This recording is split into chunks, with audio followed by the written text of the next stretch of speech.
Just be careful on the internet, guys. You never know. A woman crawled out of my hotel mirror to rob me.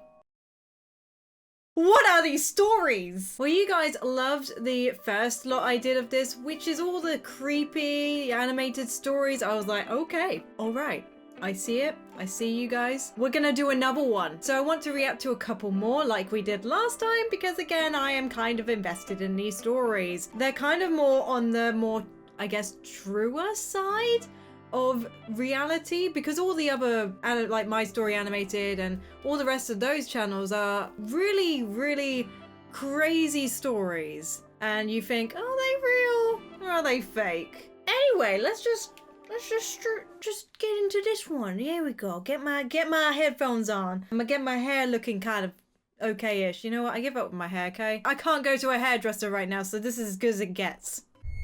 My girlfriend is a compulsive liar. Morgan was heading to this weekly improv show, but his friend, whom he usually went with, was out of town. Okay. So he posted an open invite on a university Facebook group. Morgan got exactly one response from this random girl, Alice. She came to the show and they hit it off big time. Cue the coffee meetups, the Netflix binges, they started dating. Life was pretty good for a while. Until then came the first messages. Oh no. This man Morgan had never met named Eric was sending angry Facebook DMs detailing why Morgan's not a good boyfriend and that he's hurting Alice and how he just doesn't understand her like Eric does. What? Morgan was a bit annoyed but mostly confused. He talked to Alice about it, but she just hand-waved it away.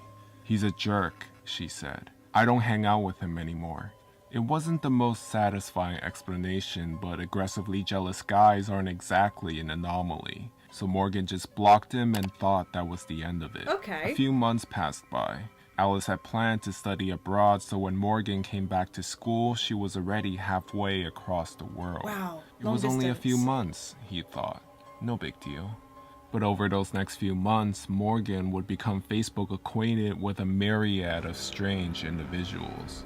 There was Leah. She sent an array of messages justifying Eric's anger, reiterating that Morgan's relationship was unhealthy and toxic, and that Alice and Eric have much better history. What? She also included a blurry photo of a girl sitting on top and making out with a skinny guy. Both of their faces were obscured, but Leah swore it was Alice and Eric from some time during the summer. What is going on? So what, is the girlfriend like pretending to be all these multiple accounts? And I don't know why either, because that would be like super weird.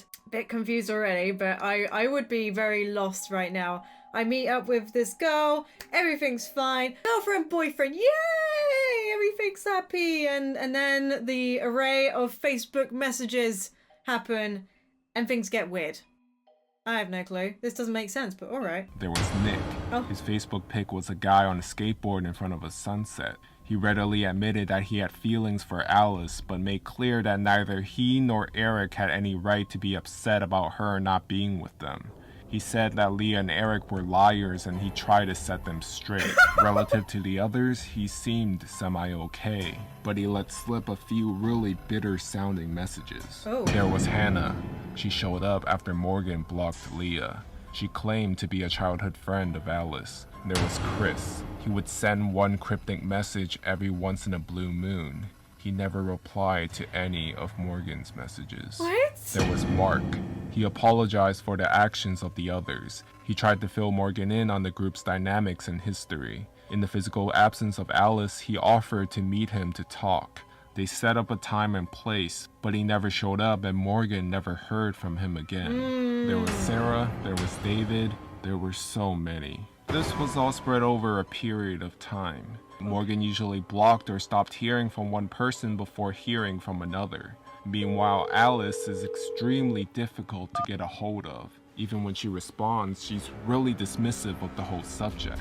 I don't know what to do, she said. And then Morgan gets an accusation. One day Alice sends him the question, who's Mary? Morgan tells her the truth, that he doesn't know who Mary is. She sends screenshots of texts she received from an unknown number. In them, the sender wrote that her name is Mary and that she's in love with Morgan. He told me he loved me, Mary wrote. He slept with me and now he has not called me back. He started to get texts from Mary. She asked why he hadn't called her, if he meant what he said. She said she had seen Morgan on campus, here, there, at this event, at this particular time, and every time she would say a location, he realized that he had actually been at that place at that time. Was he being stalked? Morgan started looking over his shoulder.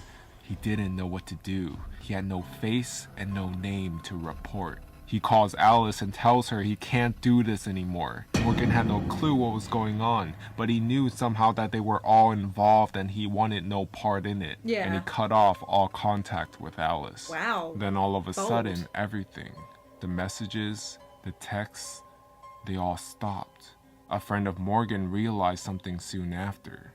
Barely any of Alice's friends had their faces on Facebook. Eric's pic was some photo of a Tumblr blog full of cute nerds. The photo of Chris was an obscure photo of Justin Bieber. The photo of Nick, the skateboarder, was a stock photo. Hannah's photo was art from a book ad.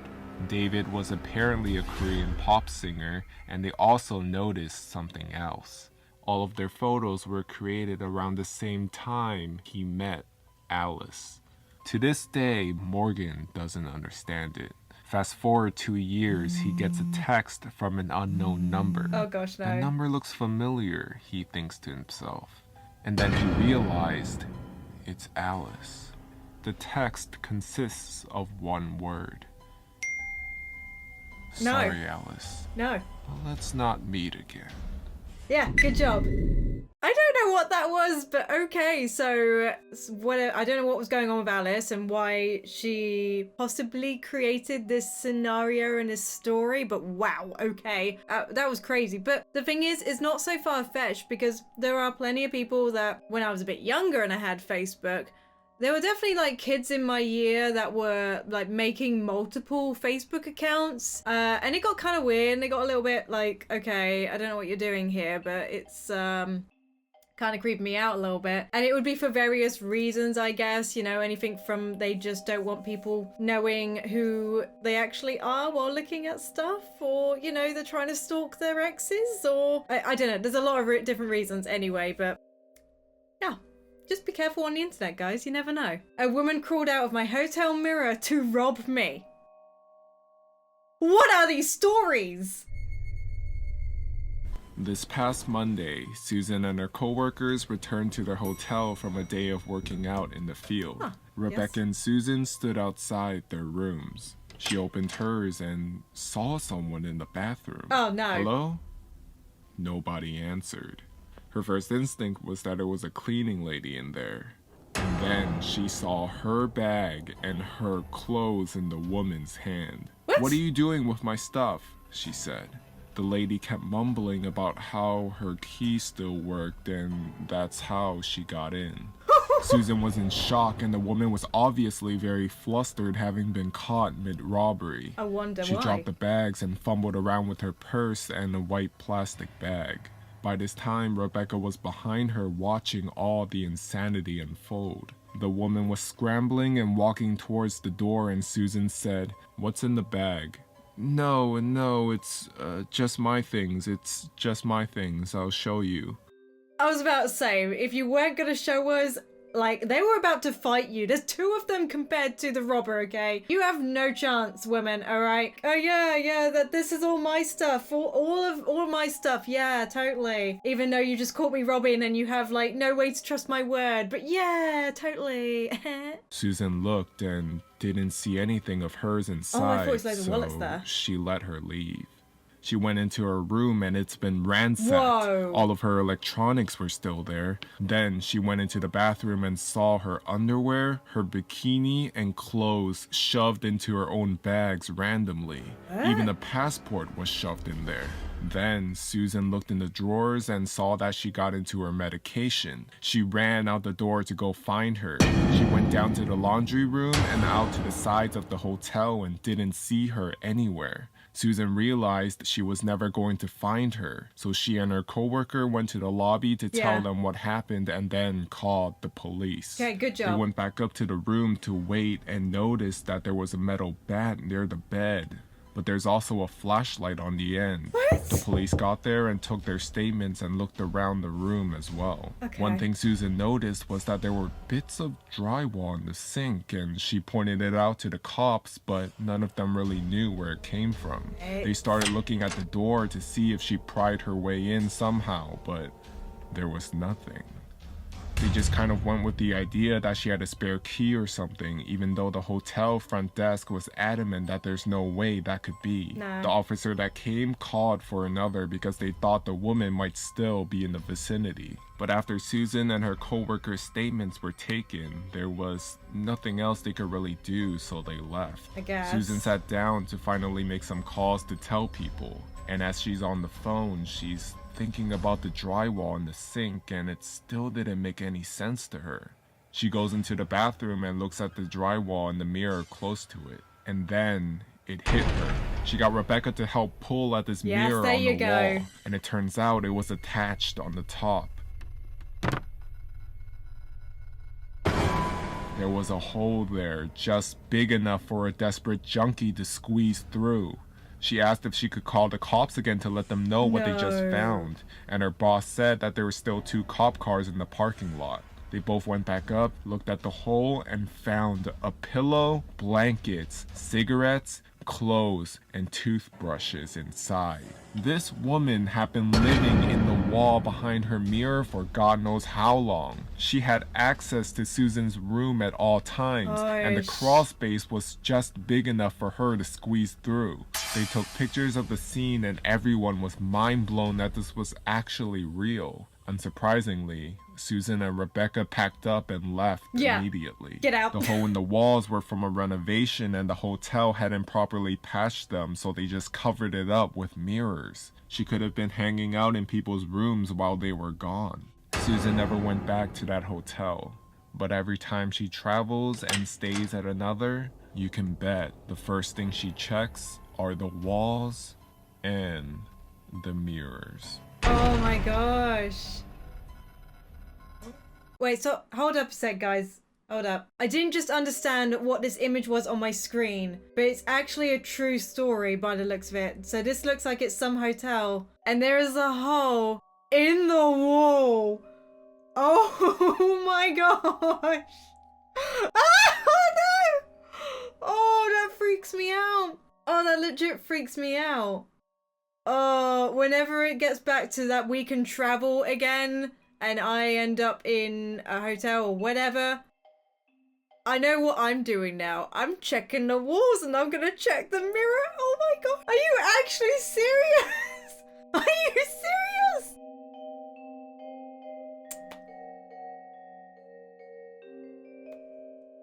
Okay. Wow, that was actually crazy. Both stories were just... The Facebook one, like I said, is... Well, I say it was a little bit more believable, but I just seen a photo of a hole in the wall, so what do I know? I just don't understand why the so-called Alice person would make all these multiple accounts and almost like stir up drama for no reason. It didn't make a ton of sense. Maybe you guys have some knowledge and maybe some experiences that maybe you might be able to work out why she's done that. The second one, like I said, I didn't know exactly where that was going, but wow, I just can't believe that. That's just woof. And again, I will be very, very careful from now on.